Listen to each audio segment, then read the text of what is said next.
Hari up challenge start అయిపోయింది. Wait ఏం challenge? 21 day intermediate fasting challenge. Yes, but అంటే ఏంటి? మన బాడీలో ఇన్సులిన్ అనే హార్మోన్ ఉంటుంది. మనం తినే ఫుడ్ నంతా ఈ ఇన్సులిన్ ఎనర్జీ లాగా కన్వర్ట్ చేస్తుంది. కానీ నైట్ అయ్యేలోపు ఈ ఇన్సులిన్ సెన్సిటివిటీ అనేది డిక్రీజ్ అవుతుంది. దానివల్ల మనం తినే ఫుడ్ అంతా ఫ్యాట్ లాగా స్టోర్ అవుతుంది. ఇదే కాన్సెప్ట్ తోటి బిల్డ్ అయింది ఇంటర్మీడియట్ ఫాస్టింగ్. ఇంటర్మీడియట్ ఫాస్టింగ్ అనేది మనకి చాలా టైం పీరియడ్స్ ఉంటాయి. అందులో మనం ఎక్కువగా చూసేది 12:12 and 16:8 intermediate fasting. 12:12 intermediate fasting చూద్దాం. 12:12 ఇంటర్మీడియట్ ఫాస్టింగ్ అంటే 12 అవర్స్ మనం విండో పీరియడ్లో ఉంటాం అండ్ మిగిలిన 12 అవర్స్ మనం ఫాస్టింగ్ చేస్తాం. విండో పీరియడ్ అంటే ఏంటి?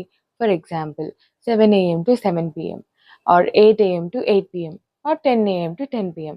ఈ టైమ్ ఆఫ్ పీరియడ్లో మనం మన డైట్ని చేస్తాం. ఈ టైం పీరియడ్లో మనం మన బ్రేక్ఫాస్ట్, లంచ్, డిన్నర్ తినేస్తాం అండ్ మిగిలిన 12 అవర్స్ కూడా మనం ఫాస్టింగ్లో ఉంటాం. ఇప్పుడు ఈ ఛాలెంజ్ గురించి చెప్పాలా? సో ఈ కాన్సెప్ట్ని బేస్ చేసుకొని హెల్దీ మేడ్ అప్డేట్ ఇప్పుడు 21 day intermediate fasting challenge start చేస్తుంది.